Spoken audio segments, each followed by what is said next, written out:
No, I think Austria's older. You think Austria's older? Why? What would make you think that Austria's older? First of all, I thought that you really thought Austria was older, and I was doing the bit that I always do in the show where I say the thing where I correct you, and then you say, I was kidding. I think Australia. Well, see, this is the thing. Austria.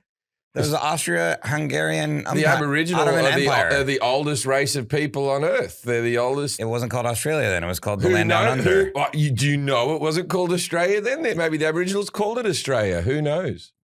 I do. Yeah, they didn't. That's a good question. What was Australia called before it was Australia? What did the Aboriginals call it? Land down under. That does make sense. Mm-hmm. Yeah, that does make sense. From the land down, yeah. Mm-hmm. Bougainville. Yeah. That's where the term bougainvillea comes from. Oh. The plant. Yeah, I didn't know that. Which is indigenous to Australia. Check it up, kids. I learn something on this show every week. It's got all the vowels in it. Yeah, we learned that. Me and Forrest took mushrooms the other day, and we had a big debate over, when you have awnings that are just made of wood and there's no real roof. Pergola.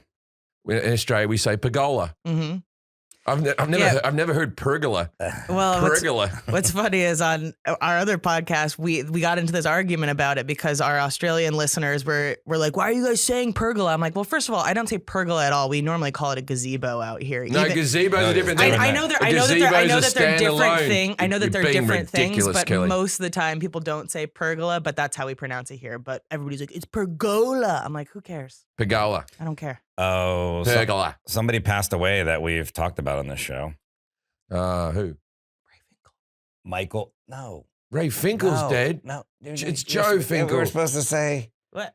I was going to say. Ray Finkel is so many people. It's Joe Finkel, first of all. Ray Finkel's from fucking. Joe. But I was going to say the guy's name, and then. It's the guy who was in the spaceship. It was the Joe Finkel. Joe Finkel died. But his name's Michael Collins. Yeah, whatever. Yeah. He landed on the moon with Neil Armstrong. I've seen that movie about freeing Ireland or whatever the fuck he did. But how did that not make the news, or did it make the news? It didn't make the news. How did it not make the news? Not your news. Yeah, it didn't make any news. Forrest, who told you? Somebody just called Forrest. They're like, we heard you talked about him one time. He's dead. Yeah, it's weird. It didn't make the news. The first guy to. He's back up in the stars, everyone. Where he belongs. Let's see here if it made the news. It was in the news 2 days ago, 37 minutes ago. The Wall Street Journal did another little thing. But CNN wouldn't have done that. Super in the news. CNN would have had, if it's in the news, CNN will still have it as breaking news right now. Mm-hmm. You know how CNN things are breaking for days? Yeah. Breaking news, the thing we told you yesterday. That's why we're all stressed out all the time. Yeah. The only good news, the real good news is it's not good news. It's normally pretty horrific when this happens. It's like when you're watching like America's Got Talent or something, and then they stop and they go, "We have to stop this program for news." You go, "Oh, something's gone down." Yep. That hasn't happened for a while. I'm not wishing it upon the world, but like that's when a big event happens, man. And how did Joe Finkel not stop programming? He was pretty old. He was 91, looks like. Too young. That's the thing is because my father's 80 now. Well, he's about to turn 80. And he now talks about people who died in their early 70s like, oh, he was very young. Each decade you start going, you get like, I wonder when he gets 80, he starts looking at people in his 80s like, oh, he went a bit soon. Yeah. It does still feel really young to me, like 70s. Because like my parents are in their 70s and they seem very young. Have you checked on them? Yeah, they were just here visiting. Yeah. Well, it used to be 73 was the average age of a human being. And now I think it's like getting closer to 80. 112. But my grandmother, my nana, died at 73 and she looked like she was 100. She looked as old as balls. And I used to think maybe it's because I was a little kid. And I look back at photos and I'm like, what the fuck was wrong with our diets or what was going on? She looked old. Sorry, he was 90. To be accurate before anyone writes in. Yeah, I don't, people died a lot younger back in the day. I was thinking about that the other day. When I was young, what was the average age? Like whatever. 73. No, like 100 years ago, the average, or 200 years ago, the average age was like 30 or. Yeah, whatever, yeah. Yeah, I was actively trying to kill myself at that age and I couldn't do it. Like, I was like taking drugs and running around playing basketball and drugs. They didn't have antibiotics, so you got an infection or something like that, you were done. Yeah. And that's really what it was. They're weak. It wasn't their diet. It was, it was the fact that they couldn't cure anything. We're more resilient now. That's what I'm saying. Oh, yeah. We're better. It's the pollution and the nitrates that are keeping us together. Fucking colonists. Hey, Jack. Oh, There's hey, Jack. oh, hey, Jack. Jack's in a hotel room in Austin right now, following his comedy dreams. He's gone off. He's doing stand up and whatever. And unfortunately, his comedy dreams are in another city. Yeah, So. another city. Yeah, he's doing a documentary called Finding Joe Rogan. No, he's living in Austin, and He's not living there. No, he's living there today. Yeah. True. Yeah, he's got a bed. That's well, living. Well, the young He man. has to share. He has to share a bed with Cam. There's a young bloke in the bed behind him, just sitting there, and he's what's the deal with that? You're sharing a room with another comic? Yep, sharing a room. I'm in the other bed over there. Yeah. Oh yeah, I figured you were in the other bed. Yeah. Oh, we're not the same bed. Where are your headphones and microphone? Yeah, it's not working well. I was talking to you. I don't know if you've seen this podcast before. It helps with. Yeah, he'll be fine. I'm just amazed that we talk about the mate in the bed and he hasn't flinched once or looked at us. Like his acknowledgement of us talking about him is nothing. Maybe he has headphones on. He's got a big head of hair, or are they just large, furry headphones? Those are headphones. Those would be good headphones, like a toupee, but then they're headphones, like Beats. Yeah. Someone wrote to me the other day that said, I always wear hats on the. I just didn't wear a hat today because I was running late, but I always wear hats today because I'm trying to cover up my wig. Wig. It's not true. I'm trying to cover up a lot of hair problems. It's not a wig. The lack of wig I'm trying to cover up. You think that I bought a wispy wig? Like, you thought I bought a comb-overy looking wig? We want it to look realistic. Leave some spots open. Yeah, when you wear a wig, you let it fly. You let it go out. You let everyone see it. You paid money for it. Yeah. I'm buying different grades of wigs. So eventually when I do go bald, I've been bald for years. And now I'm wearing the wispy wig. So when I do go bald, you'll go, oh, that checks out. But I don't want anyone to be suddenly shocked from my full head of hair. The wispy wig. Sounds like the worst restaurant ever. Let people think you've grown back a little bit of hair. The wispy wig. What do you got for us, Jack? I got life hackets. Oh, good. I love it. I love a life. Wait, what are life hackets? It's how to get into comedy clubs with very little amounts of. I use in my everyday life. All right, hold on. That I'm sharing with our audience. Let's say it again because we were talking over you there. What is Life it? hacks are life hacks I use in my everyday life that I'm sharing with the audience to make everyone's lives easier. All right. But they are terrible. They're usually bad. Yeah. My life. Because people wrote into us and said they didn't know what was happening in this last segment because we didn't explain it and we expected everybody to know what life hackets. Well, you've watched the things on the internet where people fucking, this is the way to cook a fucking steak, and they get a toaster and they turn it on its fucking side and just cook it proper, you dickhead. And they're always got pasta where they're like, you enjoy pasta? Try curling it up into a frying pan and then flip the frying pan and put it in the blah, blah, blah. Go fuck yourself. Just cook it in a pot, you dickhead. Sounds good. Anyway, what do you got, Jack? All right, so the first one today I've used before. I had a mouse in my house, and my roommate determined we don't want an exterminator. So we made a little safe trap by taking a bucket and built a ramp out of cardboard and put peanut butter in the bottom. And we had two mice. We caught both mice with the bucket peanut butter trap, and we let them go. It's actually pretty good. That's a good one. Where did you let him go to? Someone else's house. We put it in the reservoir. I now have mice. Yeah, I've seen that one. There, you can also put a balloon in there, and you put it in there, and then it pops. Yeah, you put a balloon in the bucket, and you put some food, and then a bunch of them come in there, and it pops and goes down. That's terrifying. I That sounds put like animal milk in the abuse. bottom of a bucket. One mouse. He gave up very quickly. I don't know. It's All right. sort of my walking. I've seen that on the internet, though. Is that one you came up with? Or? It's one we've experienced. I don't know if it exists on the internet, but we did it. No, I think that's a good one. Yeah, that's probably your best one. So Yeah, far. I think peanut butter and a ramp. What do you make the ramp out of? Cardboard. Cheese. Beer boxes, Beer, anything. beer boxes. All right, what's next? Next, sometimes you're walking down the street and there's like people, they have like a charity set up. They're like, hey, do you want to donate to X, Y, and Z? I found the easiest way to get through that, instead of ignoring them and kind of being a jerk, say, I already donate. And they go, wow, thank you so much. And you keep walking and everyone's happy.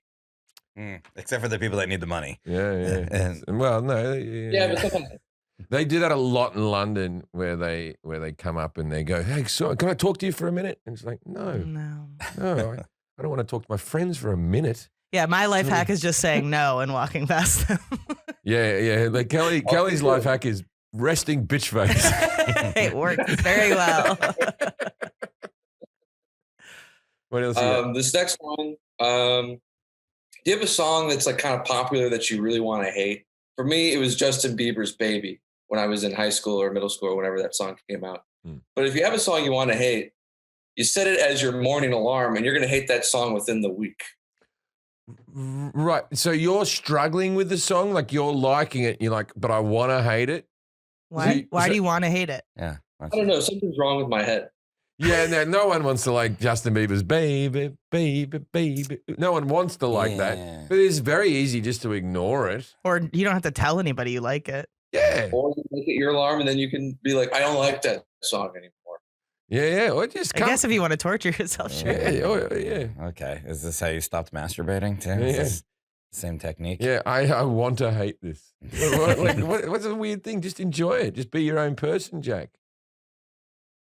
Yeah. Life hack. Be confident, Jack. I don't know. God. Yeah, I don't know what's happening. Give us another life hack, You Jack. want to hate a song? Just hate it. Yeah. If you like it, you like it. You know what I mean? Like, there's plenty of things that You can come out of the closet liking Justin Bieber's Baby. Yeah. It does sound like that. It sounds like something when somebody it's is like gay and they suppressing don't their want to be actual gay. identity. And they're like, Yeah. what If you don't like a song, go to a special camp And get shock where therapy. you can pray away the song. Yeah, there you go. This next life hack we got from a viewer, No. Scott Sopka Jr. It's a Chipotle hack. Okay. So when you're ordering Chipotle, instead of getting a ball of a burrito that's impossible to eat, do this. Order a bowl with a free wrap on the side. If you take like half your bowl and put it in the wrap, it's a perfectly sized burrito. Plus you have half a bowl extra. All right. Or you could, Sounds pretty good to me. or you could order 3 tacos. Yeah. They're soft tacos are about the same size. I'll tell you a life hack that you do at Chipotle. Go down to Paquito Mas. Very good. No, but another one is don't order the rice in there. Just pay the extra for double meat and all that type of stuff because they over rice their burritos. Because I don't like Chipotle, but I love it when we used to get it at work or sometimes I get it home and you get all the different foods and because their portions are out. Yeah. Their quality of food is actually pretty good, but their portions are just like I don't get rice or beans. Rice them up, baby. And it's a perfect size burrito. Get your own tortillas. Make your life hack, right? Yeah, I got a life hack. Okay, Karen's got a life hack. Yeah. He's I alive. was listening. Yeah. Are you wearing? Is he wearing pants? Yeah. When you're spooning, Oh Jack. my goodness! Oh my goodness, Cam. Oh, Cam's good looking, huh? You should sing him "Baby, Baby." I have a life hack. Yeah. All right. So this is for the fellas out there. All right. So you know, with boxers, they have the little hole in the front Yeah, for your for like penis. your penis, wiener to go through, your little wiener. Your dingle through there. But you know, it's like kind of a hassle to go through there to pee, right? Yeah. Yeah. So like when you're wearing pants during the day, what I do, life hack, is I just let my little dingle go through the hole just throughout the day. So when you go to your urinal, you only have to take off one layer before you pee. Right, but how easy is it just to put down your boxes, just pull them down a little bit? I've never gone through the hole. But also, isn't the head of your dick rubbing against your jeans all day? Zipper. The zipper is right there, so there's maybe some like rub and chafing. You guys are really bad at life hacks. Yeah. Fucking hell. Here's a life hack. Don't call it a dingle.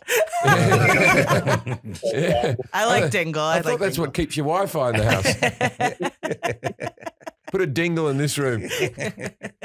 Even if it rubs against it, it makes it stronger over time, I think. Yeah. Because women love nothing more than a calloused penis. This penis has gone to work. What is that, a corn on your penis? Another life hack for free is scar tissue on your penis makes it bigger. Oh. Well, what do we have to pay for your life? What tax do we have to pay for if that one's for free? Oh, no, he won't tell you. Oh, yeah, true. Good point. You got a Venmo. My wife has horrendous feet, as all women I've ever dated, right? Because they're all stuck into shoes and all type of stuff. You've all got toes bent over and things. My feet are soft and supple and very smooth because I've worn Converse for the last 44 years. I just wear my sandals Yeah, everywhere. yeah, but my wife's feet is so good. Anyway, this morning we wake up and she goes, the cat bit my foot, right, in the middle of the night. I said, probably thought it was a fucking monster, right? Didn't go down well. Wasn't the best thing to say first thing in the morning. You should start with an I love you. We should add to your Wikipedia supple feet. I Oh, feel Yeah. like, yeah. have a look at him. Wiki feet. Have a look at them. There's not a hard crevice on them or whatever. You know, that's the problem. That's why I can't walk on sand or anything like that at the beach because my feet just aren't ready. Mine are a mess.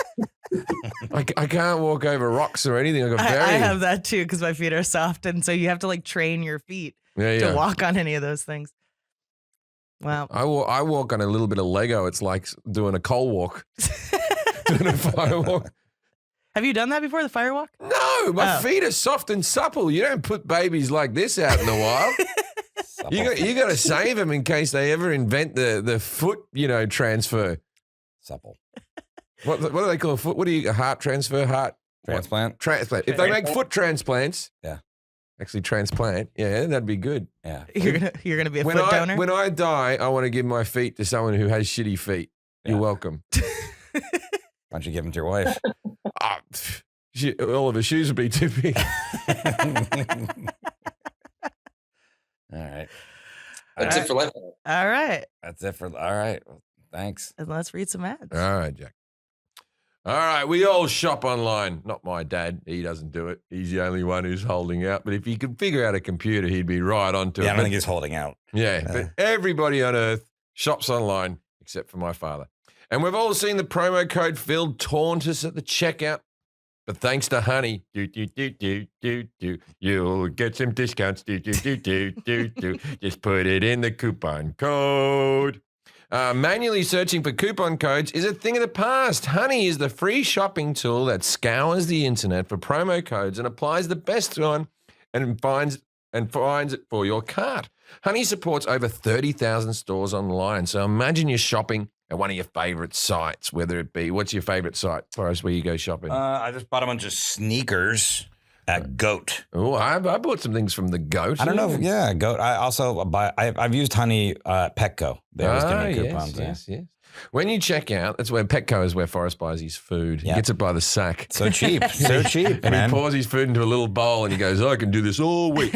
When you check out, the Honey button drops down and all you have to do is click apply coupons. Wait a few seconds as Honey searches for coupons it can find for that site. If Honey finds a working coupon, you'll watch the prices drop, yo.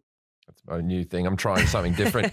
Forrest, you said you installed it a while back. You said you had the savings. You had your Petco. You have your Goat. Well, anything else you got savings on? Kelly, have you got savings? Yeah, I mean, I use it on every website. Like anytime I buy clothes, stuff for the house, whatever, it works on everything. Oh, I think it was like I got a rug the other day, Crate and Barrel or something like that. Oh. It gave me some money off. Now, Honey has over 17 million members with over $2 billion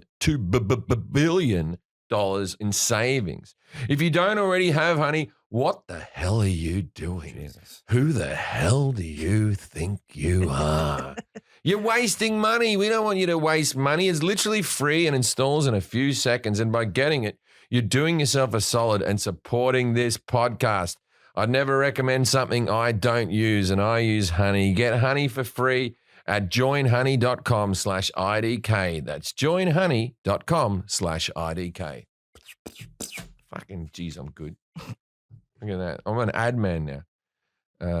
He's an ad man. I'm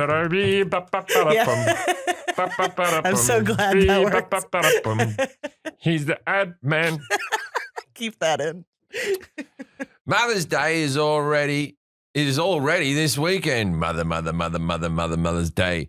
It's not easy to express such a profound relationship. When you connect with your mum, it's stronger than words. Hey, Becca, my mother-in-law, you're listening. There'll be a little gift for you. No, they won't. But I will be buying something for my pregnant wife because she's going to be a mother, even though she hasn't actually done any mothering. But she's carrying a child, so Yeah, it's her Mother's Day first now, Mother's huh? Day. yeah. Well, okay. You do that. That's a little Yeah, fun thing you do. Get them flowers. And or you're something. already a mother And when you're carrying I a get baby. some for Hank's mother as well. Yeah. Look, if you have a child with me, you get a gift. Tell you love her with the love captured in Pandora jewelry. And don't forget, the mother of your child. It's always good to remember then. Sometimes you're in a store and you get back in your car and you go, I've forgotten something. Yeah, it's not just your mom. Yeah, if you're a mother, share your motherhood experiences and talk about self-gifting with Mother's Day. Buy yourself a gift. Treat yourself. It's Mother's Day. We are the givers of unconditional. They are the givers of unconditional support and courage and inspiration. Gift yourself with a lasting symbol of love at Pandora Jewelry. This season, Pandora's gifts have every mother. They're just sorted with new designs in their collection of contemporary classics. Pandora offers more than just charms and a wide variety of rings, necklaces, earrings, and bracelets. Jewelry can be customized to fit all styles and personalities, or express a connection that's stronger than words with symbols of love and gratitude, such as hearts, infinity symbols, angels' wings, and family trees remind us of how special our mothers are. Shop safely in store with Pandora's styling experts to find the perfect gift for any mum on your list. Buy online with in-store pickup and curbside pickup at selected locations. Please contact your store, whoever, for that bit of information. Some of them won't have a curbside. They might just be in the middle of a mall and they'll be really a different thing. Thank your mother in your life for always being there and with a great gift of Pandora Jewelry. Go to us.pandora.net/IDK to start shopping or find a store near you. That's us.pandora.net/IDK.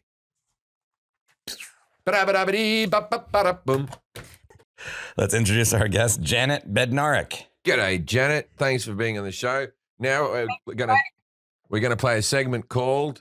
We don't have Jack to press the button. Oh, yeah. It's called Judging a Book by Judging a Book by Cover. We have no song. We have a theme Jack's song. here. It turns out he's integral to the show. Yeah. He's not here to- Okay, so there's a couple of yes or no questions. I'm going to just suss out where you're sitting right now. You have a photo of, I assume, your husband. Seems like a handsome man in the back photo there. So you're a married lady. You got like a plaque there where you look to have won an award of some sorts. So I'm going to say there's paper around you. I'm going to say you're an academic. Are you an academic? I am. All right, grand. Would it be safe to call you Professor Janet? Yes. All right, Professor Janet. Is the thing that your academia is in, is it a useful thing? When I say useful, is it a practical thing or is it like philosophy? Is it a practical thing? Well, if you consider philosophy practical, then you could also consider my field practical. Oh, You use this thing. You experience this thing a lot. Oh, you're an expert in anxiety or bad golf shots. You haven't done this you've done it very little, if at all, in the past year. Oh, so you're a professor of stand-up comedy? Respecting people's bodies? No, my own I'm talking about.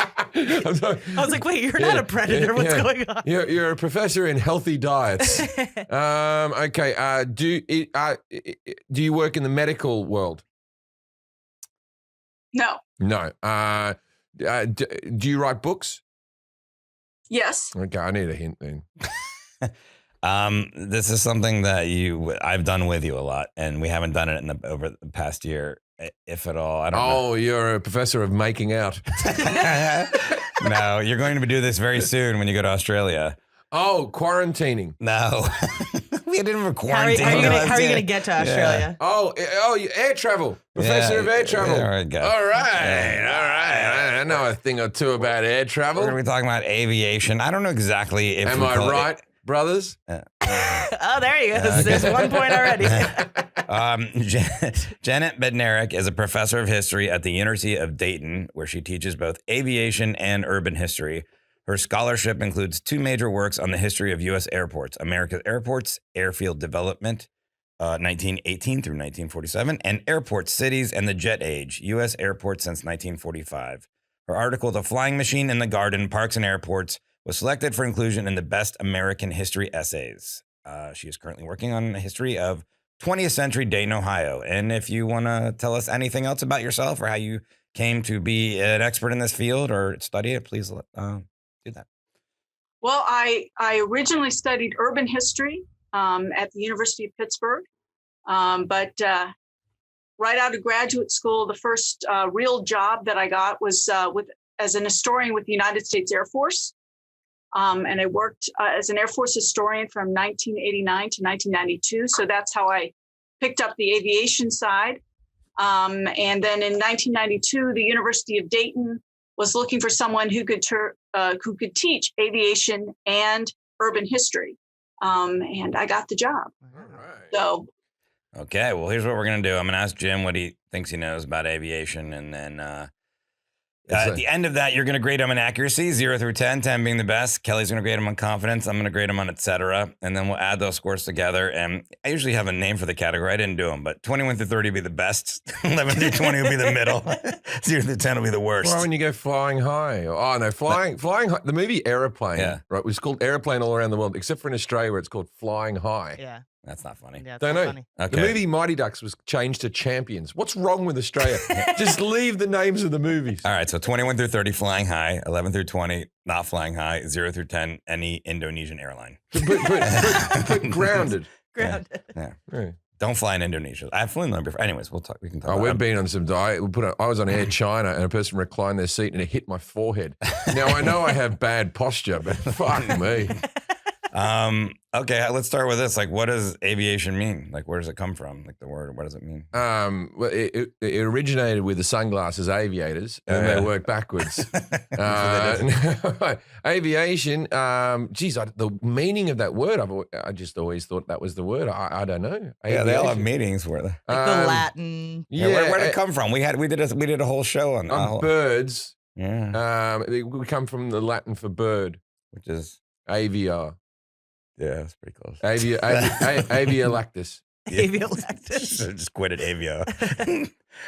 What avian. What year was the first airplane invented by whom? And The Wright brothers, right? And they were somewhere in the Midwest, and they invented it. And it was at the turn of the 20th century. I'm going to say, because they used airplanes in the First World War, or the Red Baron and all that, but they looked pretty shitty. They were just those type of bird. You know the ones I'm talking about, right? but the Wright brothers, where was it? Was in the Midwest? I think I'm not sure where it was. It was in the. I've seen the plane in the Aviation Museum in Washington. There was an area it was called. It was famous. I don't know, but I know it was probably around 1904, somewhere in that sort of region, give or take a few years. Okay, and then how long was the flight and how high did they go? Oh, they didn't go very high. It was basically just a glider with a rudder, and they got on top of it, and they were wearing like a 3-piece suit because that was what athletic wear was back in the day. And they glided, maybe 600 feet or something like that. That was the first And flight. how high up did they get to? They got 100 feet. Okay. They glided. All right. And so it's like before the airplane, like what were like other important developments in the history of flight? Well, the invention of birds. And I want to thank my Lord and Savior, Jesus Christ, for that. Really? Actually, it was before him. He probably had birds around him. It was his dad that did that.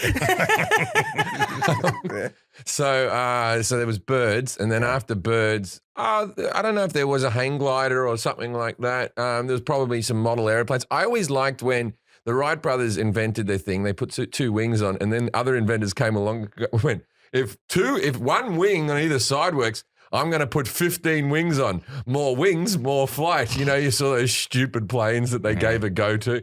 But then really like helicopters and flying things, Leonardo da Vinci sketched out some things that looked like they could work with the wind and the rudders and all that type of stuff. So he sort of had the first ever sort of documented, this is what it could be. Like a drawing. Drawings, yeah. And so a helicopter, when did that? That was the same thing. Da Vinci had like a spiral. No, but when the actual first helicopter. Like, and who? Or, Okay, so I want to say that was after. I don't remember any First World War movies with choppers are coming in, right? But there was definitely helicopters in like the Korean War and all that type of stuff. So I want to say that the first helicopter came in. Were they in the Second World War? I don't remember seeing helicopters in the second. I'm going to say the first helicopters, like the invention of the helicopters, probably came in around 1925, but they didn't go into practice until the mid to late 1940s. Okay. First commercial flight. Do you know where it was and from where to where or when it was? It was from LA to New York, and they had to stop off at Atlanta in a hub. There was no direct flights, and they had to change. They already had a hub. Yeah, I don't know when that was. I don't know. Like, I'm trying to think like when Amelia Earhart tried to fly across and all that type of stuff. I don't know the years. First airport, you probably don't know. First airport, I want to say it would have been somewhere in America because the airplane's an American invention as such. I'm going to say the first airport would have been something silly like Delaware or something, you know. Okay, so what were airplanes first used for before they became like passenger carriers? No, they were used in the war, in the First World War. They were used to do dogfights in the sky. So when did they start using them in the war then? How about that? Like was in military use? Like was it in the U.S. and no 1909? And it was the U.S. Well, the Germans were big on that as well. The Germans as well. So I'm going to say probably the Germans started using it in military before the Americans. Okay. What helped change the public's perception on flying? Well, 9/11 didn't do well for it. Yeah, that was bad. That was one of the changes. What you're was saying, well like after. you're saying, like the first change. Positive, I'd say, like where people are like, oh wow, this could be something that everyone would be doing, or like just to make it more mainstream. People were sketched out at first. Like, why were they? What happened was Howard Hughes invented like the spruce goose and all that type of stuff, where he had like we could have like a big plane that landed on the water or anything like that. But then he had his own airlines, and before that, people were trying to do air travel, but they were flying very low. And when they were flying low, the turbulence is very bad. And he started trying to make them fly higher above the turbulence so that people could have a smoother bit of air travel. And how'd they achieve flying higher? They just pulled the rudder up a bit. And they were like, wow, we just go straight up. They were like, why didn't we think of this first? What did they do to the cabins? It's always pressurized. They pressurized the cabins. I was going to get it if you ask it like that. Yeah, That's too easy. they pressurized the cabins so they could fly higher, and then, that's what happened there. Okay, let's ask a few more questions. Do you know what is the DC-3? They were three criminals living in Washington back in the day who did a few bank jobs. Yeah, that's right. That's different. I don't know how that got in here. Yeah, this is about that's for next week's episode. Aviation. That's weird. Charles Lindbergh. Oh no, the DC-3 are Wonder Woman, Batman, and Superman. Yeah. Okay. Charles Lindbergh flew from New York to where, and what was the aircraft called? Oh, St. Louis, and it was the Spirit of St. Louis. Oh, okay, he flew to St. Louis. Okay. Yeah. Do you know what the world's busiest airport is? The busiest airport in the world is Atlanta.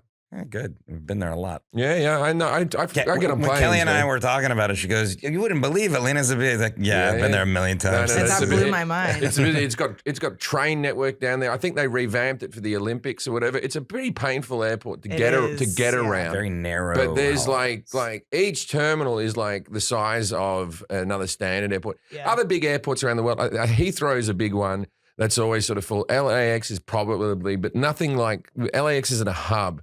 Your hub ones, Atlanta. I think Denver's like a hub these days as well, where you can. I think they're all hubs for something. Well, we'll see. But yeah. Okay, let me ask you a few more questions. How high does the typical passenger plane fly now, and at what speeds? Oh, golly, I think it's how many feet? Yeah, I think it's 6,000 feet or something like that. It could be 3,000, 6,000 feet, and it goes at a speed of, I want to say 600 miles an hour. Okay. They're like planes can obviously break the sound barrier and go a lot faster and all that type of stuff. Passenger planes? Well, no, they try to make them run, slowly and economically. The whole idea behind a passenger plane is to get as many people on as possible and make them go, because you have the Concorde that could go a lot faster, but it was very expensive.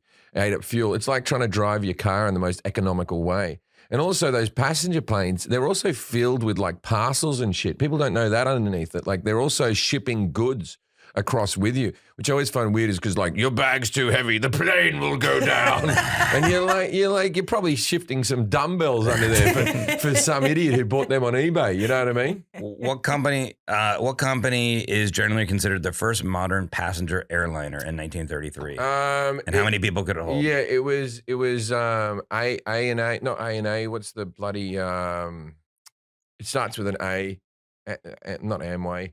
Amazon. No, it's not Amazon. It's Aardvark. it's the one. It's the one on Catch Me If You Can that he becomes the pilot. Yeah, it of. doesn't start with an A if you're thinking of that one. Oh, but, okay. yeah. So there's an A in it. whatever Howard Hughes invented. Whatever Howard Hughes, he was the big aviator. Do you know how many people could hold the first passenger plane? Oh, look, it probably was 40 people. Okay, last question. Who is Amelia Earhart and what did she do? Amelia Earhart wanted to cross the Atlantic in an aeroplane and be the first woman to do it. I'm not even sure if a man had done it before, but she wanted to cross the Atlantic. And then what happened was she was lost and they never found her again. And she was on a 3-hour tour. And there's a lot of beliefs that maybe she landed and she got eaten and killed by people in some, like a lot of like myths like that. But she probably just crashed into the ocean and they never saw her again. I don't know why people are like, and they never found Amelia Earhart. There's Air France flights that have radars and technical stuff and people talking to them constantly, and we lost that. Yeah. And then everyone's surprised. What a mystery. Everyone's surprised that we lost Amelia Earhart. Okay. How did Jim do on accuracy? 0 through 10. 10's the best. I'd say between a 7 and an 8. He did actually pretty well. Yeah. Wow. I was extremely impressed. Yeah. I get on planes. I'm giving man. you a 9 on confidence. That was good. Yeah. I'll give you like a 25 and et cetera. Yeah, cool. Which means, I don't know what that means. Flying high, man. Flying super high. Yeah, that's the only way I fly now is high. By the way, that's how I get through air travel. I eat edibles and off I go. I don't care if I'm going to an Arab country where they could hang me for it. I just make sure I finish them all before I get to customs. Not everyone has convenient access to high quality meat. Oh, this is actual me, though. This isn't a sexual thing I'm saying. Not everyone has convenient access to high quality meat. Luckily, today's sponsor, Butcher Box, believes everyone deserves high quality, humanely sourced meat. Butcher Box couldn't be easier. Just sign up, select your box, and they'll ship it right to your door every month. And when you sign up now, you get the free essentials bundle in your first box. That's 3 pounds of chicken, 2 pounds of pork chops, and 2 pounds of ground beef, all free in your first box. Let's say it again. You get the chicken, you get the pork chop, you get the brown beef, and then you have a go at playing a game of darts for another prize. The darts isn't real. Who does not love free meat?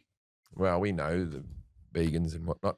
But meat eaters, they love the free meat. Butcher Box is a no-brainer. It's the best meat shipped right to your door, which means one less trip to the grocers because they're gross. Options like 100% grass-fed. So I only eat the grass-fed now. I don't eat the corn-fed stuff. It's not good for you. It's not good for the cow. No good. Free-range chicken that's walking around happy. Heritage pork, it's old building that they grow up in, the heritage pork. And wild-caught Alaskan salmon. These are actually farm salmon, but they're wild and crazy. No, it's actually Alaskan salmon caught out in the wild. And sugar and nitrate-free bacon, which is the bacon you want. It's the way meat should be. Butcher Box is the most affordable and convenient way to get healthy, humanely raised meat. With Butcher Box, you get the highest quality meat for just around $6 a meal. Oh, and they even have free shipping nationwide, except for Alaska and Hawaii. If you're in Alaska and Hawaii, you do not get Butcher Box. Go eat your bloody Alaskan salmon. Yeah, you think they don't get Butcher Box or just free shipping? No, no, you could get. Oh, you get free shipping nation. I don't know. Except for Alaska and Hawaii. Maybe not free shipping. I think that the Alaskans should get the wild caught salmon. You get that free. Are we shipping that over here and then shipping it back to the God? They got to intercept.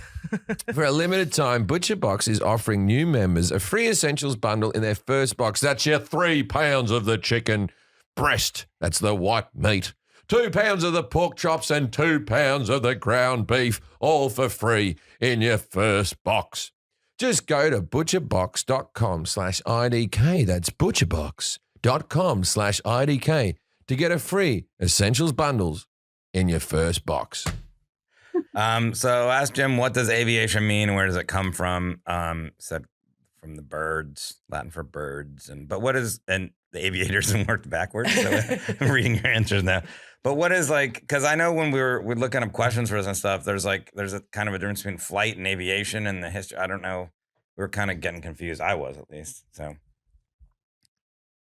Well, aviation would be covering everything that has to do with flight, because it could cover powered flight, non-powered flight like gliders, heavier than air flight, airplanes, lighter than air flight, balloons and dirigibles.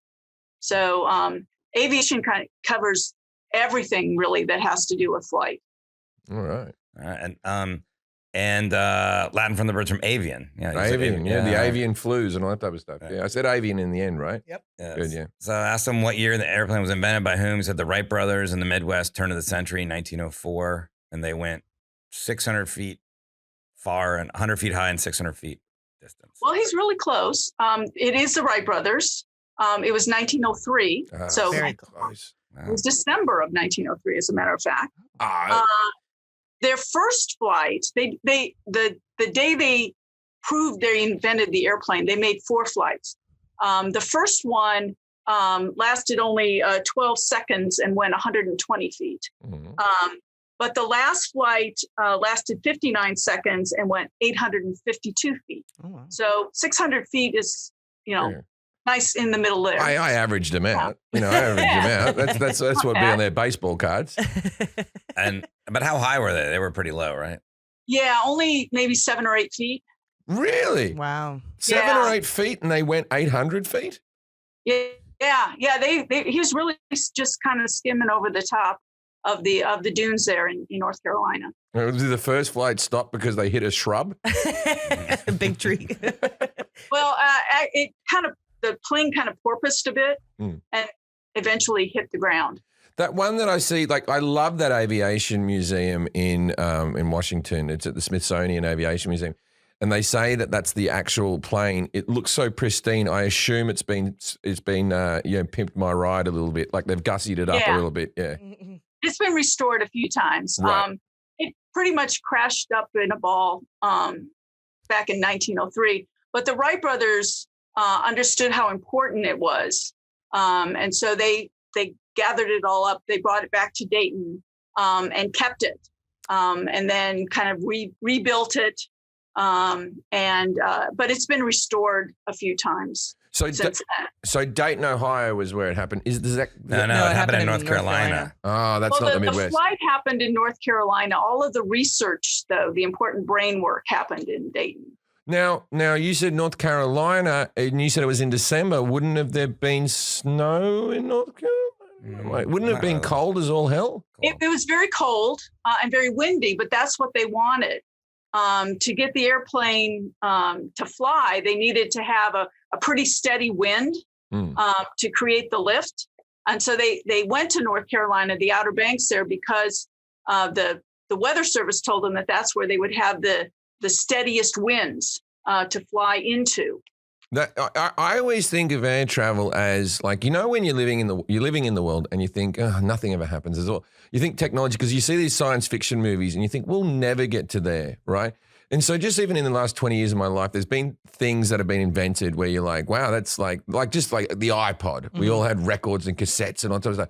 But I think the fastest moving thing in history, inventions wise, is from 1903, we have the Wright brothers, and then by the mid 1990s, so less than probably 90 years, right? We have the stealth bomber, right? And that's why I think that much progression. That's why I sort of believe in UFOs, if they exist, that they could have some technology, because we came that far in 90 years. Imagine what we can do in another 100 years. In flight travel. We're breaking sound barriers and stuff, and we're sonar and all that type. It's quite amazing. I think that's the fastest progression of any inventions we have. What? Also, so it was. What's the name of the area in North Carolina? I forget. Kitty Hawk. Kitty Hawk. Kitty Hawk. Kitty Hawk. Yeah. I know Kitty Hawk. So they had to go from Dayton to North Carolina, which is, and if only they had planes back then, that'd be way easier. But how long did that take? They had to take the whole plane there? It would take them a couple of weeks to get there because they could take trains for a good part of the distance. Yeah. But Kitty Hawk was pretty isolated. They were flying 100 feet at a time. Not even. They didn't have the There's a wind. great Bob Newhart monologue about that. Okay, so I asked him about, before the airplane, you mentioned some of those, but like important developments in the history of flight that led to the airplane. And so there's a lot of things, I guess, right? I just said Da Vinci. I thought. I mean, that was really assume impressive. There's other things in that between. got you a lot of points, I feel like. Yeah. Good. Yeah. Right. Oh, yeah. Da Vinci is key in there, and some of his early drawings. But probably more important is by the 19th century, there were serious scientists who began looking at flight. I'm sure you've heard, if God had meant man to fly, he would have given them wings. And there were a lot of people who did not believe that flight was at all possible. But beginning in the 19th century, you get some very serious people beginning to explore the idea of whether humans can fly or not. So you get George Cayley in the early 19th century, who writes a famous scientific paper that kind of defines what an airplane was going to be. It had to have a system to have lift to overcome weight and propulsion to overcome drag. And then by the late 19th century, you had people like Octave Chanute and Samuel Pierpont Langley, who was the head of the Smithsonian Institution, very seriously engaged in flight research. And so that really is what encouraged the Wrights to become involved in this. There was a lot going on. It was being reported in newspapers and magazines. And there were a lot of people all over the world by that time who were convinced that with the technologies that were available at that time, humans actually could fly. And what were the technologies that were available? Because I always, when I think technology, I think like computers and stuff like that. What they were talking like wooden rudders are available, or what was the technology that broke through? Small lightweight engines, for example, for propulsion. Right. Samuel Langley powered his early unmanned flying machines with small steam engines, but they were small and they were lightweight. And then by the time the Wrights were doing their experiments, you had smaller, lighter weight internal combustion engines that you could then use to create your propulsion. So those technologies were available. The Wrights also became the first to really use the wind tunnel, which had been developed in the 19th century to do aeronautical research. It had been done by people like Gustav Eiffel, for example, to study the effect of wind on tall structures. But the Wrights used it to test their wings and come up with the right shape for the wing to produce the lift that they needed. Now, I might sound really stupid saying this.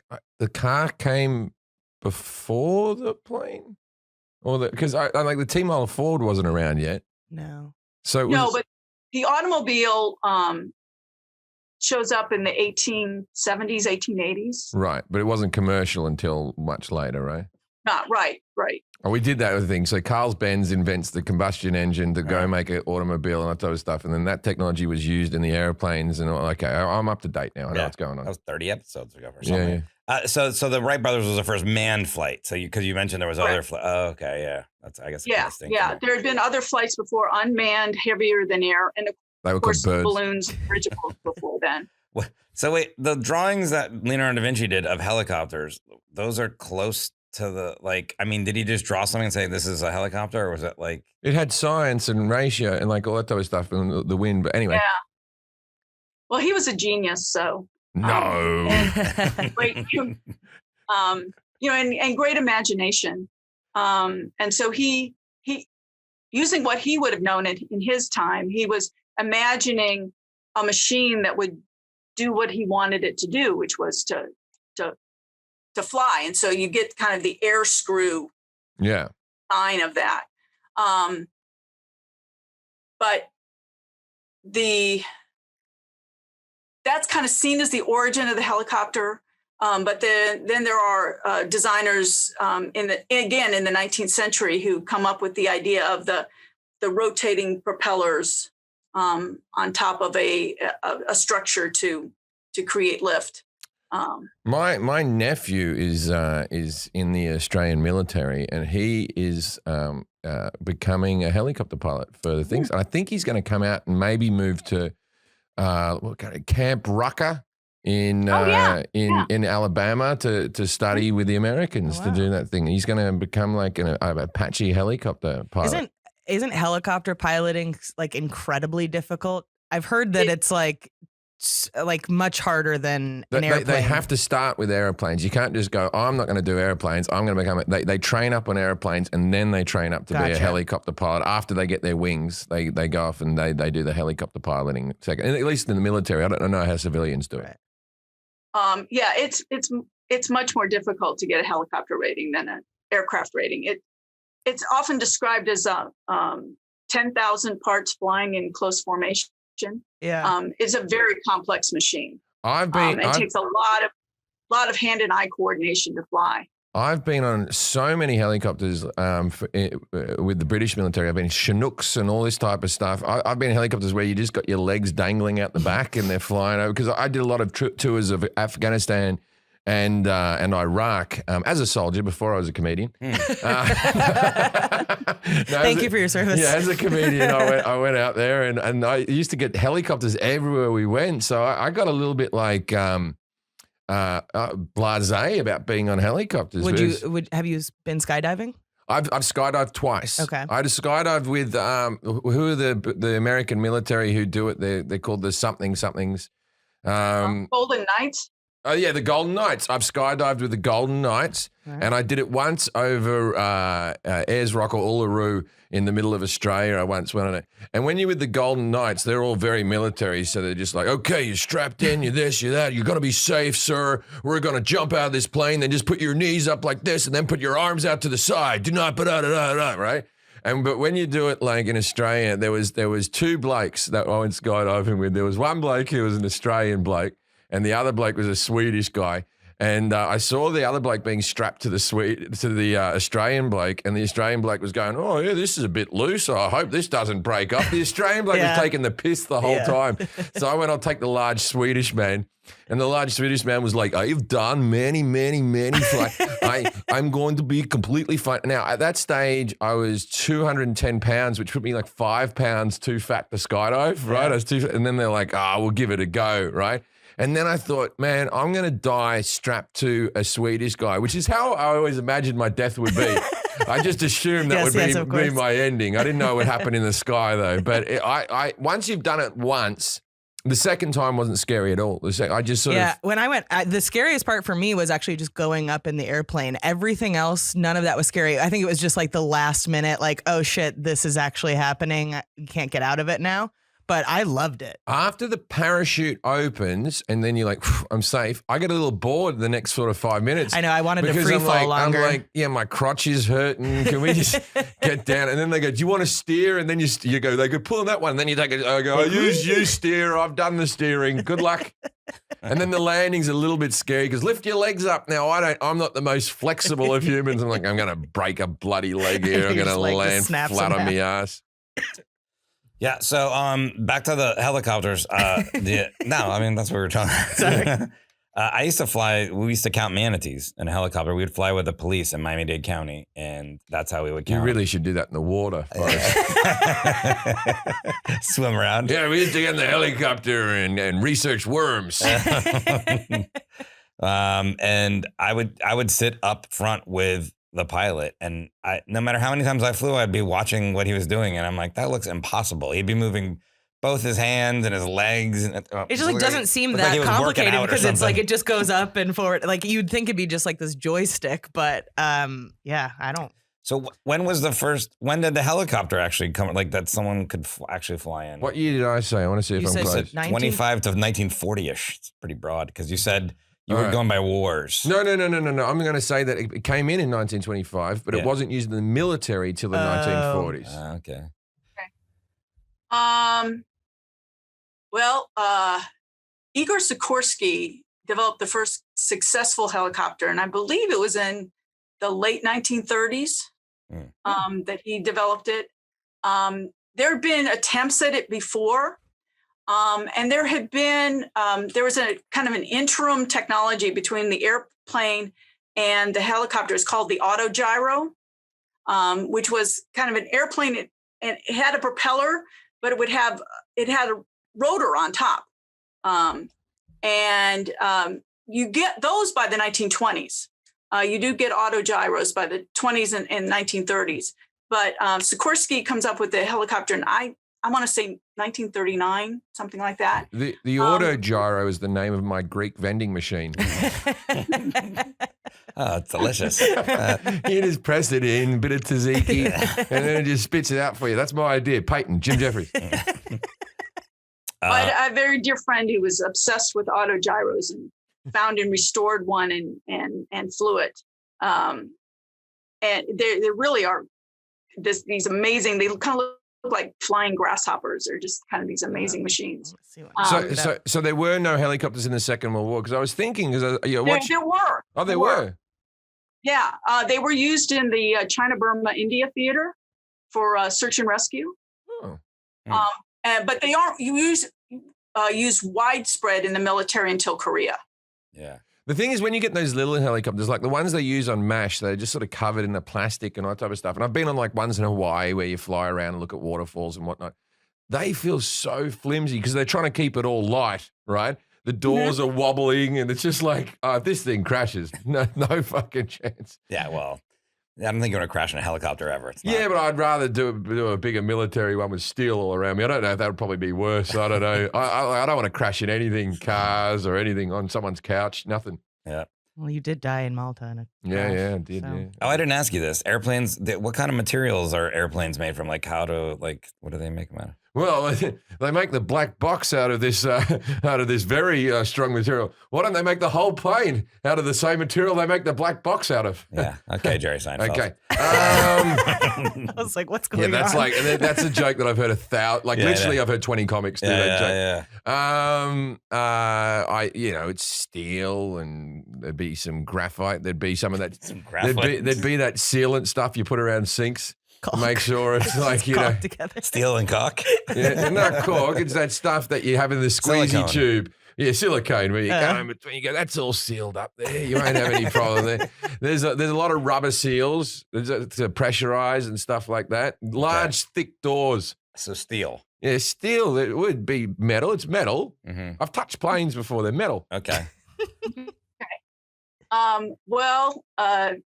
Metal aircraft are largely made out of aluminum or aluminium. Yeah, thank you so much for that. Yeah, aluminum, you bloody American. There's a friend of mine called Ed Byrne who does a good joke about that, about like he's Irish, and he goes, aluminum. All these Americans say aluminum. It's pronounced tin. Ed Byrne there, ladies and gentlemen. But there are airplanes now that have at least parts of it made from composite materials. So, but you can also buy aircraft that are made from wood, wire, and fabric. Yeah. It depends on what kind of airplane you're talking about. But my mother knitted me an airplane once when I was a kid. Really? It's just out of fabric. You used to get into it like a Snuggie, and off you went. Well, it'd be muslin, cotton, maybe. But yeah. Because what was the original, the Wright brothers, like that looked like it was just, it wasn't leather. It looked like it was just like thick sort of like hempy type of material. What was the wings made out of? It was a very high thread count muslin, cotton fabric. Right. High thread count, yeah. You can put them on your Sheets. bed. Yeah. Cotton. It's done good and bad things in history. That's how I would sell cotton. It's not all bad. What were airplanes used for before they became commercialized passenger carriers? Jim said wars, dogfights. Yeah, it was. But the very first use of aircraft was actually for entertainment. Once the Wrights and others got flying, the way you earn money in aviation was to go around and show off your airplanes. They still do that now. They do air shows. Yeah. Yeah. And about once every Those sort air of 10 years, there's a big accident in an air show, and you go, oh, what are you doing there? But people are still amazed. You go to the baseball, and then they sing the national anthem for the World Series, and then fighter jets go over the top, and all Americans go, fucking America, like that. Yeah. They still use for entertainment. Sorry for cutting you off. Well, that's mostly been since 9/11, which you also mentioned. But air shows are probably the first use of aviation, and it was to prove to people that airplanes actually existed, which a lot of people, had to kind of see to believe. But then people found out it was really entertaining to go and watch airplanes, and they tended to crash and kill a lot of people at that time. Oh, golly. And also, it was used to prove that they were invented. So people must have thought it was a scam. They must have gone, we're going to go see this thing. It'll be an optical illusion or something like that. And then, I imagine that some bloke had to get out there and go, now, I know most shows you watch, you're just looking straight ahead or down. This show, just tilt your head up. What are you talking about? There's nothing up there. There's never been anything up there to watch. Just look up, you dickhead. Ah, there it is. I came here last week. I missed the whole thing. I was looking at the ground. Yeah, and then lots of crashes, though, so that's entertaining. Yeah. A lot of crashes. Well, and people did go to see that, just like, you go to NASCAR to hope for a crash. Oh, yeah, that's right. Now the first pilots, they must have been maniacs who did these things. The life expectancy of a pilot must have been extraordinarily low. How did they recruit the first people there? Because this is what I think. Okay, so it's a new invention. It's like when social media came out, and then all of a sudden, all my representatives were like, "We're going to hook you up with a social media expert." And these dickheads never knew anything. They're just like, try to post pictures and do it at a certain time and you'll have followers. And then you're like, what are you talking about? And they were just people bluffing their way through an industry, right? So how did they train up the first pilots? Who was the person who sort of put that into flight, pardon the pun?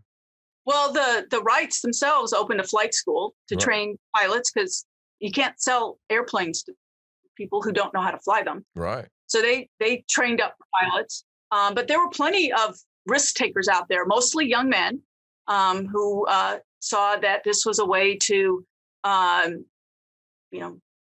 get a lot of attention very quickly, make a lot of money very quickly, live fast, die young, and leave kind of a crushed corpse. In this case, but, leave a handsome burning corpse. It was a way to kind of prove your masculinity, but there were also women who wanted to become part of it as well. They didn't want airplanes to be gendered male. This was a new and miraculous invention, and so they wanted to be a part of it as well. When you go into an airplane, everyone's done that thing more before 9/11, but I remember being a child and they do you want to come up to the cockpit?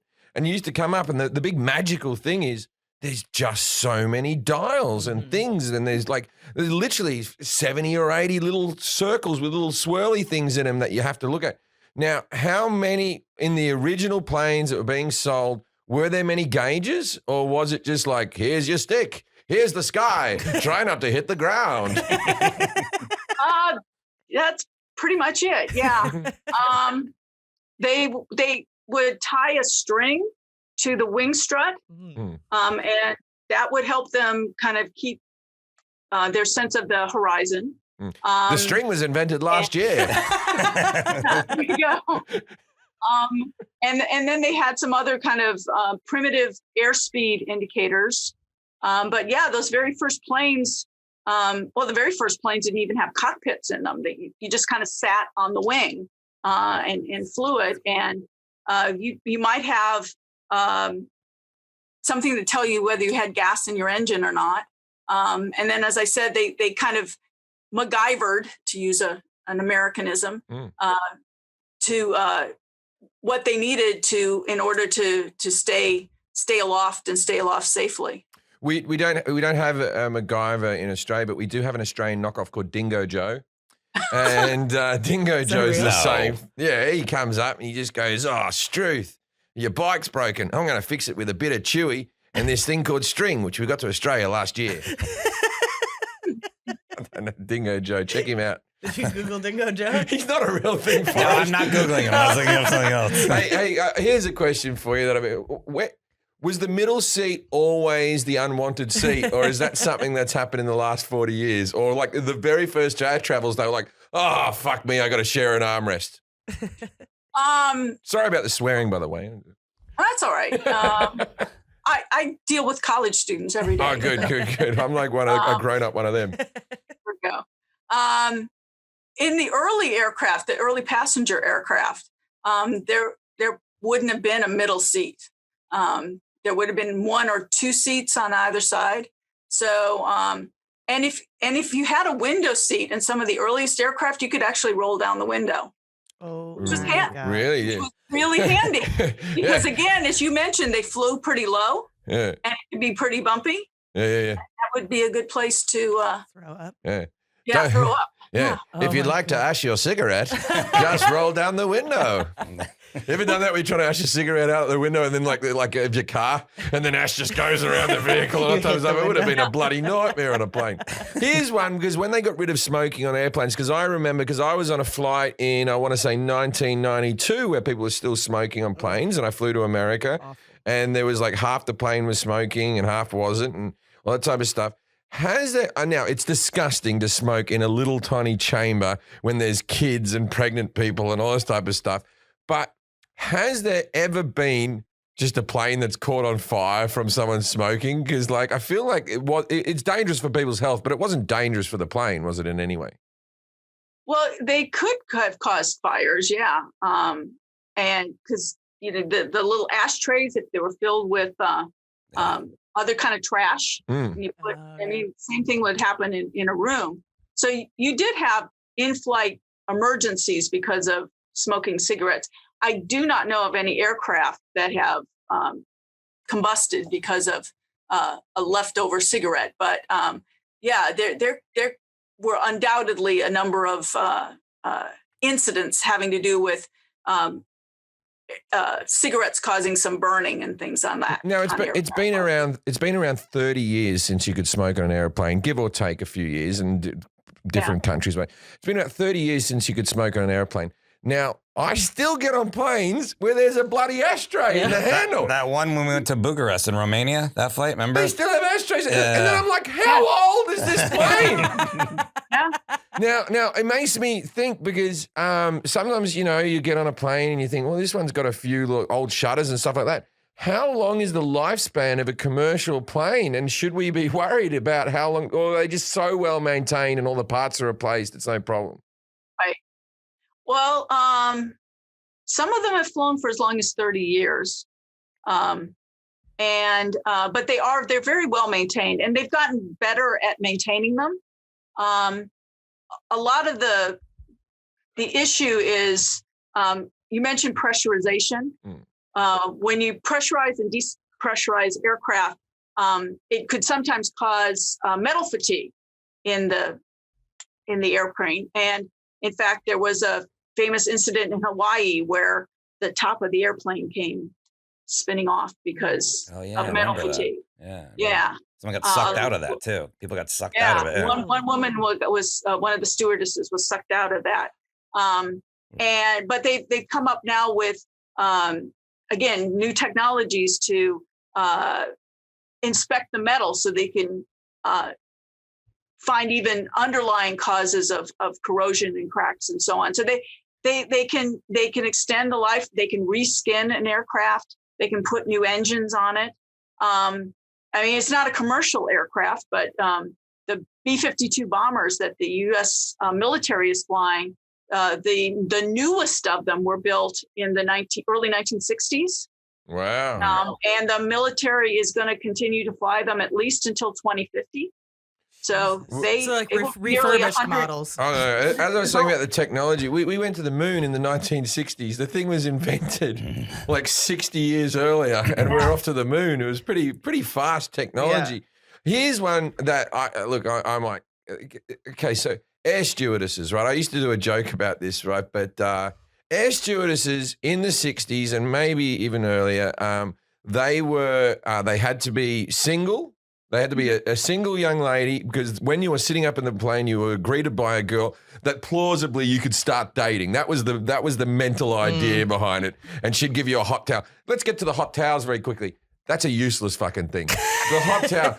No one knows what they're doing with hot towels. I get them all the time. I've probably been given over 200 hot towels in my life, and I sort of dry my hands. I do whatever the bloke next to me is doing. If he's patting his forehead, the patting of the forehead with a hot towel, I'll have a pat of the forehead. And then some of the airlines have gone away from the hot towel. They're cold toweling. They give you a towel that's freezing. Just give me a regular towel or no towel. Or no towel. I've never needed a towel in a boat.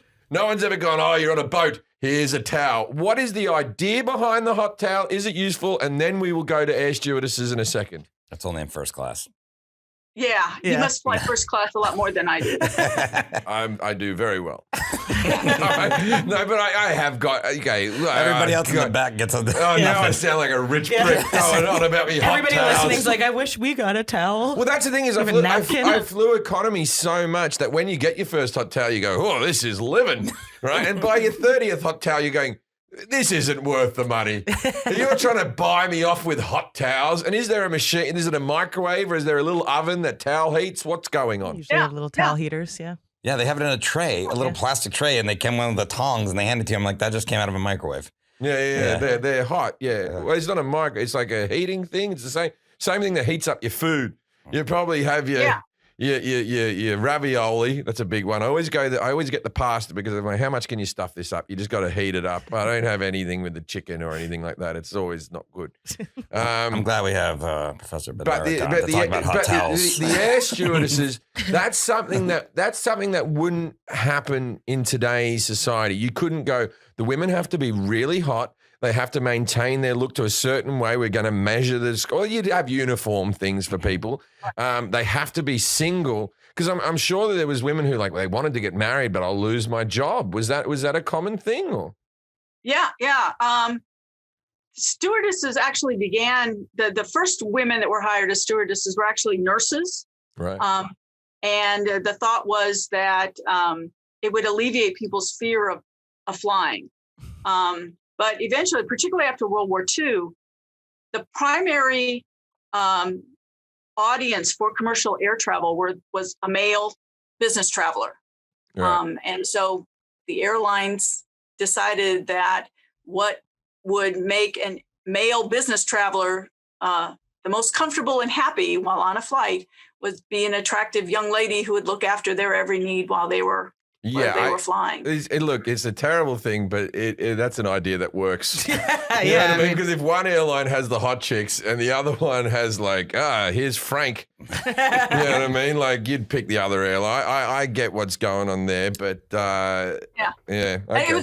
They were open about it. It was blatant, you know. But now, and I don't want to be ageist, but now it seems to be a job where the oldest people working in any industry seem to be air stewardess. I had this one lady who I swear she must have been in her 70s. She was like that. Is there an age cutoff now?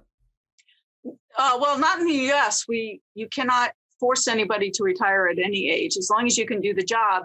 And the real purpose of having what are now called flight attendants on the airplane is for your safety. If your flight goes fine and everything's great, you may not even notice that they're there. But if there is an emergency, if something happens, you want to know that there's somebody there who can do something about it, who can get you the help that you need, who can show you how to evacuate safely, and so on. And that's the true role of the flight attendant. Also, so they were originally nurses who became air stewardesses. Man, that woman must have needed to not go to a sex shop to buy any clothes for their husband. She's already got the nurse outfit and the air stewardess. I was like, where is he going with this? It's like the husband would have been like, put one of them on. It's great. Well, she couldn't have a husband because she was a stewardess. Damn it. Way to go. She had to quit when she got married. Yeah. Oh, well, as I said, I had this one lady. She was very, very old, and she was perfectly nice and everything. But she needed to retire because she came out, and we were like, I'll have a vodka and orange, I'll have a Jack and Coke, I'll have a Coca-Cola, I'll have a water. There was one of these ones where it was like 8 people sitting in business class. She came out and gave us all of our drinks, and she was sort of falling over in the turbulence and put them all down. And we all felt for her so bad. We all got the wrong drinks, and then we waited till she left, and we went, who's got the Jack and Coke? And we all swapped all of our drinks and just let her sit down. Yeah.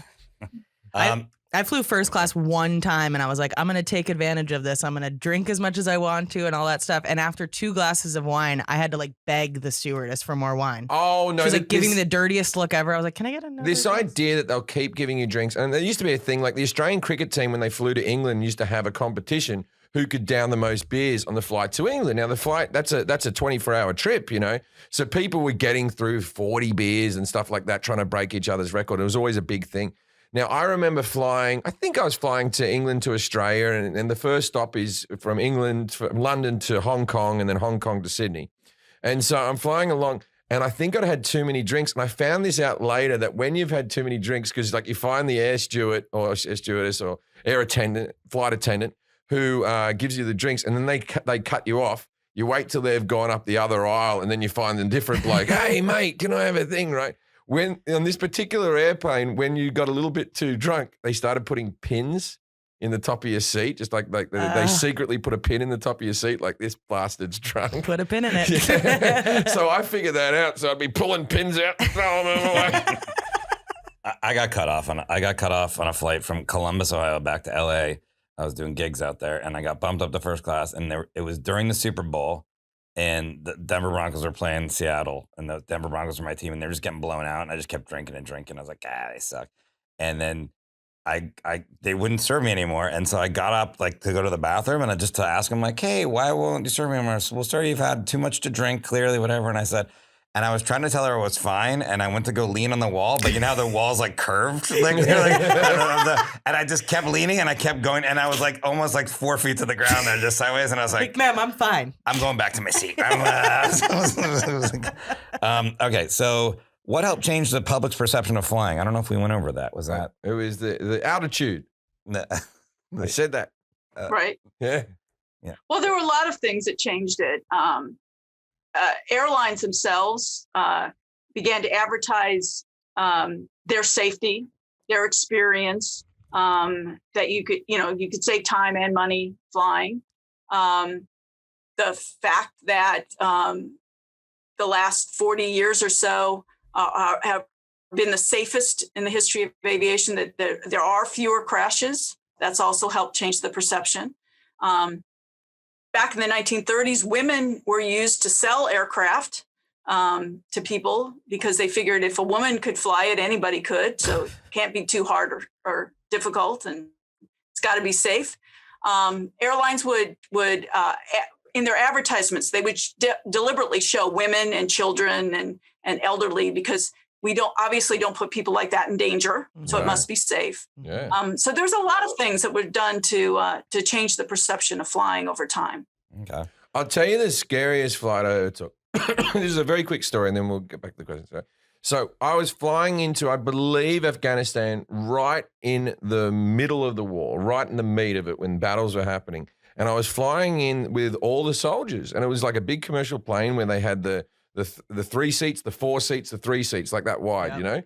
And what happens is it was a whole lot of soldiers who had just finished their boot camp, and they were flying into war for the whole time. So I had a whole lot of lads who were basically shitting themselves, like, oh my God, we're going into a war zone now.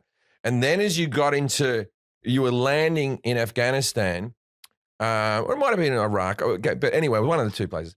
Anyway, we were landing. They turned all the lights off in the plane and turned the headlights off, even like the bathroom little green light that's above. It was, you couldn't see your hand in front of your face.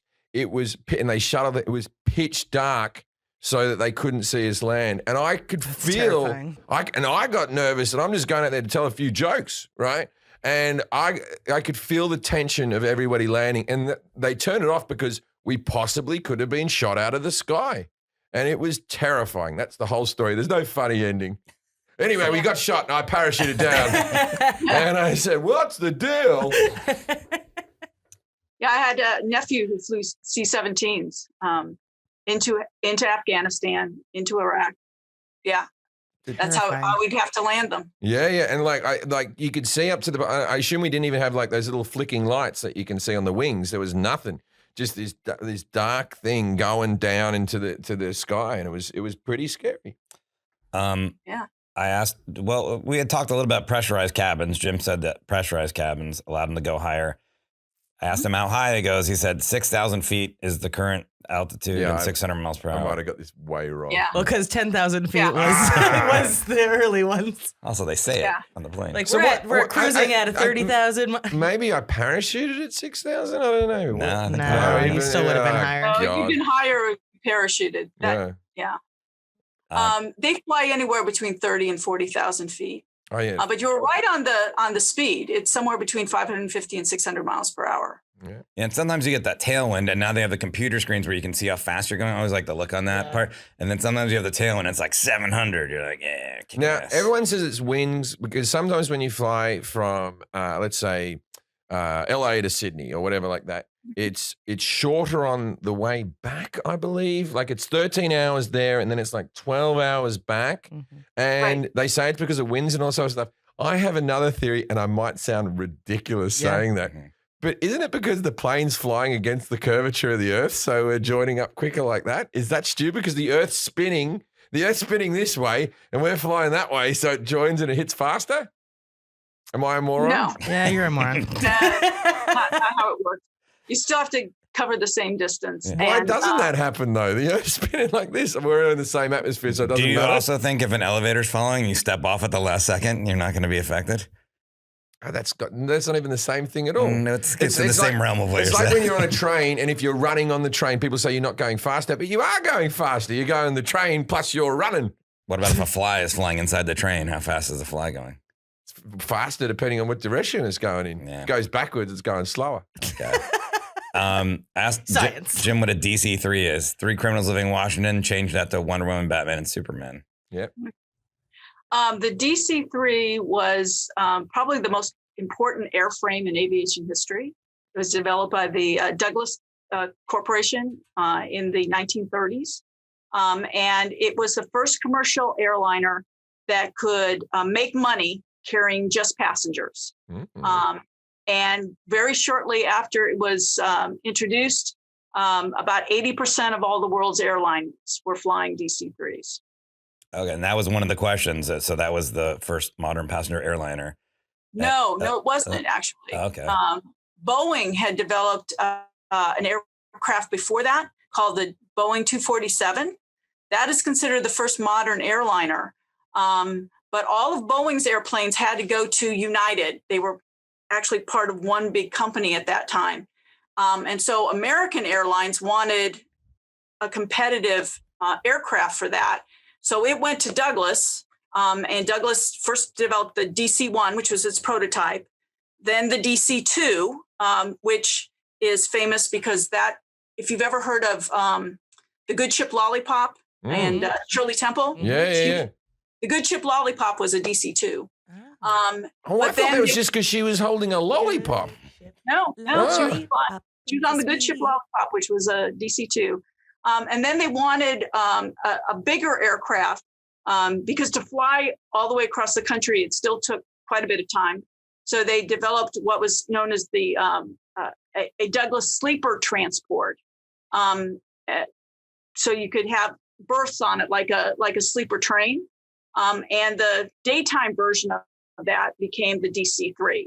And again, that aircraft was soon used by about 80% of the airlines around the country. During World War II, it was the C-47. It was a transport aircraft. It was also very, very important. Kind of the tip here on D-Day and whatnot. I have a couple of little questions that sort of interest me. So Boeing, I believe they still make them out of near Seattle, I believe, or something like that, because I've driven past. That's one of the places, yeah. Now it seems like on a Boeing plane, the engine's always made by Rolls-Royce. I always see that out the side of the plane, that the jet engines are made out of Rolls-Royce.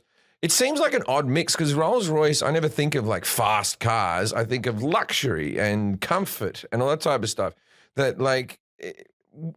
Did Rolls-Royce always endeavor in this whole making these big jet engines or like? Since World War II, actually, yeah. They made engines, and then as you transitioned into jets, they began to make jet engines. And the reason you would see it on a Boeing airplane is Boeing and many other aircraft had the strategy of having parts from other parts of the world onto their airplane so that those other parts of the world that made those parts would want to buy their whole airplanes. So, you know, if you want to sell aircraft to the British, put Rolls-Royce engines on it. Right. Now, am I correct in saying that BMW made planes for the Nazis? Because I always believe that the logo for BMW is meant to be a propeller against the sky. Was that a true thing, or is that an urban tale? Urban myth? I know they made airplanes for the Nazis during World War II, but I don't know about their logo. All right. So Charles Lindbergh flew from New York to where? What was the aircraft called? Jim said St. Louis, Spirit of St. Louis. Is that all correct? Well, the aircraft was known as the Spirit of St. Louis because that's all of its backers, the people who gave him the money to build the aircraft, came from St. Louis. But he flew from New York to Paris. Paris. I call it Paris. Good. I call it Gay Paris. And then Amelia Earhart, what was she attempting to do, and what happened to her? Jim said she was attempting a round the world flight at the equator, close to the equator, and she disappears over the Pacific. Yeah, in July. And had a man already accomplished this task, or was she trying to do it for the first time out of anybody? No, there have been other people who had flown around the world. She was one of the first to try to do it at the equator, right, which would be the longest route around there. Also the hottest. Yeah, probably. and you'd have the longest flight over open water as well. And so do they know, like, you know, there's a lot of, like, I always heard things that like Papua New Guinea or something like that, some remote island somewhere, because they're all the places that are on the equator. Is there a vague area where they lost signal, where they think the plane went down? Yeah, she was near Howland Island in the Pacific. So they know vaguely where she went down, but exactly where, they don't know. They lost contact with her. And when did satellite get brought in where we could see airplanes in the sky? That feels like that must have come after the Wright brothers. They didn't have satellite. They don't know what to do with this thing. Well, if you're talking about GPS, that's the 1990s. No, I'm talking about beep, beep. Oh, satellites. Yeah. Beep. Well, the first satellite was 1957, Sputnik. So that was the first. Oh, you mean like radar? Orbiting satellite. You mean like radar, Jim? Yeah, radar. Yeah, radar. Radar. Yeah. With the green circle where it goes around and has a dot. They do it for submarines as well, but like air traffic control. Radar, when do we bring in air traffic control? And like, okay, so that's a better question. When do we bring in air traffic control? How long were we just flying around, just wishing each other luck? Okay, well, for quite a while actually. Radar was invented. World War II is when radar was perfected. But up until that point, airplanes actually flew slow enough that the rule was see and avoid. And really until you had a lot of people flying around under instrument rules where you would fly what they call fog flying back in the day, you know, where you couldn't see things. Most people flew with visual flight rules, VFR, and the rule was see and avoid, you know, keep a lookout, and that's how you avoided other aircraft. Once you got to many people flying on instruments and so on, that's when radar came in, because obviously you can't see, so you can't avoid them. So you would need to be in contact with someone who could see them via radar where the other aircraft were in your vicinity. And that's available by World War II. Up to that point, the air traffic controllers actually would be responsible for those aircraft that were flying under instrument flight rules to keep them separated, to keep them away from each other, you know, telling them where to turn and so on. So, yeah, it's. Sometimes you look out the window on a plane and I'd see a jet go underneath us. Oh, I love that. I love that. Yeah, but I also am like, well, I hope they saw that. Like, I hope they're looking at. I mean, like, I'm well, assuming, yeah. There are rules after a certain altitude. You in one direction you fly at even altitudes, and if you're going in the other direction, you fly at odd altitudes. So if two airplanes are going like this, they are going to be at different altitudes. And now I actually mean this question. It's going to sound a little crude, but I'm wondering, is it called the cockpit because most pilots are male when it first came out? I don't know. Like I'm saying, it would be named after the male chicken. It would be is that what you like the bullpen or whatever. Yeah. They'd call it the cock. I wasn't talking about penises. Forrest, get your mind out of the gutter. But like I think maybe it was called the cockpit because it was men to begin with. And they go, get in the cockpit. Maybe they thought roosters. Well, the first fully enclosed aircraft with cockpit were invented by the French. So I have no idea what they had in mind when It was le cockpit. We are going to fly. People, hold your baguettes. We are hitting turbulence. All right. So this is part of the show we call Dinner Party Facts, where we ask our guest to give us an interesting fact, something obscure or interesting that our listeners and viewers can use to impress people in knowledge of this subject. Okay, well, as I said the other day, because I'm from Dayton, Ohio, I will give you a Dayton one. You knew about the Wright brothers, Orville and Wilbur, right? Well, actually, there were 4 Wright brothers, not just 2. Liam and Noel. Yeah. Orville and Wilbur had 2 older brothers, Roycelyn and Lauren. And so when here in Dayton, if you're talking about the Wright brothers, you have to specify which ones, because there were 2 other Wright brothers. Roycelyn, the oldest, did not get along with the father, the bishop, and he left Dayton, took his family out to Kansas. But the other one, Lauren, stayed in the area, and anyone who is a descendant of the Wrights, the Wright family at this time, is a descendant of Lauren Wright, the other Wright brother, because he's the only one of the brothers who stayed in Dayton who married and had children. Oh, Orville and Wilbur didn't have kids. But No. it must have been hard to be the other brothers too. Like, hey, we invented flight. What'd you guys do? Hemsworths, I made a nice Baldwins, the stew. Wahlbergs. They invented the Twizzler. Look at it's Still a good licorice. invention. It's licorice. Lauren worked for a company that made toys. Oh, Okay. Still good. Still, not as good as flight. I don't know. No, not as good as flight. And that's why the other guy was mad. His dad was mad at him. What are you going to do with your life? Brothers are inventing flight. I want to rock. Well, if you guys listening, if everyone listening at home enjoyed this and you want to learn more, please buy one of Janet Bednarik's books, Airport Cities and the Jet Age, U.S. Airports since 1945. What was the other one we mentioned? America's Airports, Airfield Development. There you go. Yeah. And she's got a lot of other books too. If you just Google her last name is spelled Bednarek. Thank you, Professor Janet Bednarik, for being here. And Jim, do you want to? Janet, I want to just say personally what a delight it was to have you on the show. Thank you so much for coming on. I really appreciate it. Well, thanks for inviting me. This is a lot of fun. No worries. Anytime. You specialize in any other subjects we can have you back on? Airports. Airports. Airports, yeah. We can do Oh, one. here, Airport, yeah. quickly, the Yeah, one if you want to talk about airports, sure. We might do that. I think so. The one in Denver, it's got an underground bunker where all the politicians are going to go after the The apocalypse. secret world government, yeah.